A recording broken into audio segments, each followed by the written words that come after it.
Probably the most expensive way the government acts like a destructive boyfriend is the way it helps us, and I put help in quotes, buy houses. I'm gonna buy a house. Good! Because home ownership, that's the American dream. And everyone deserves to be a part of it. Everyone. Let's go get you a house. It's your right. Gov sounds a lot like my president. Helping more families afford their piece of the American dream, and that is owning their own home. Yay, and helping them afford means taxpayers guarantee their housing loan. Of course, that encourages people to buy more expensive homes than they would otherwise and to think less about the cost. As Libby points out in the satire, and Gov responds, You know what this is? This is Libby once again being focused on prices and costs. You deserve to be in a house that you want. I'll make sure you get the money you need to make it work. See, it's not a question of deserve. The finances have to be there too. But these days, they're often not there. The Reason Foundation's Anthony Randazzo says government's deceiving people in its pitch about the American dream. Yeah, Explain. This is one of the most destructive ideas out there. It's this idea that you can't have the American dream, i.e. happiness, without owning a home. And you can't own a home unless the government's subsidizing the mortgage to be able to get it, which basically loops your way all the way back around that you can't have happiness, the American dream, without the government. And that's kind of Gov's behavior in the film, that we provide the good stuff.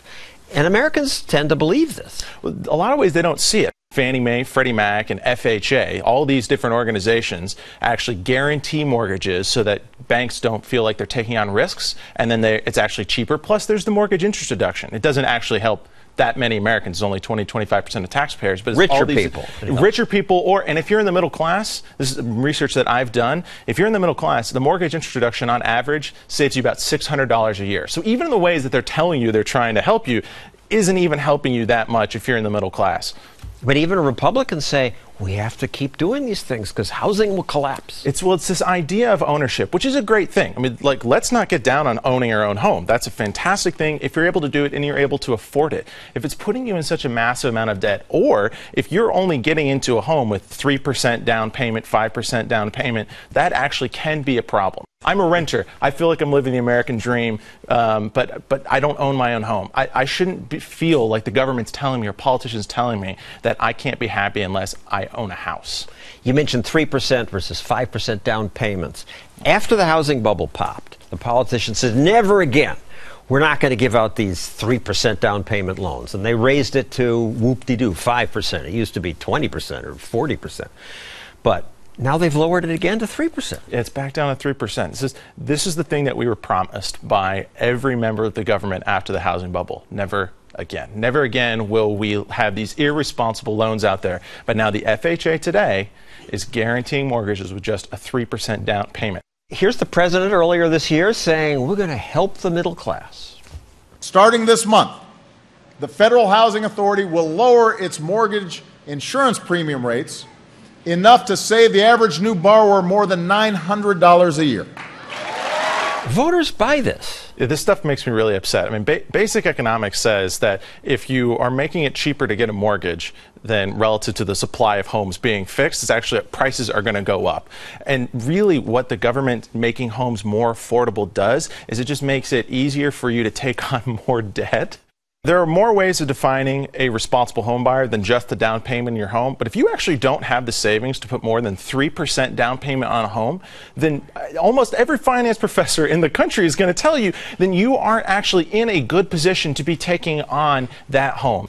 The Treasury Department has this website, Making Home Affordable. Help is here. They make it sound like magic. Even the phone number has the word hope in it.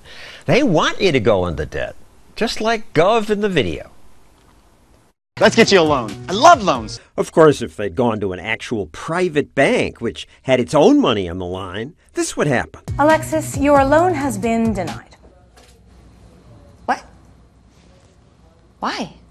Well, you can't expect to be approved for a $225,000 loan when you're already hundreds of thousands in debt. No, I wouldn't think so.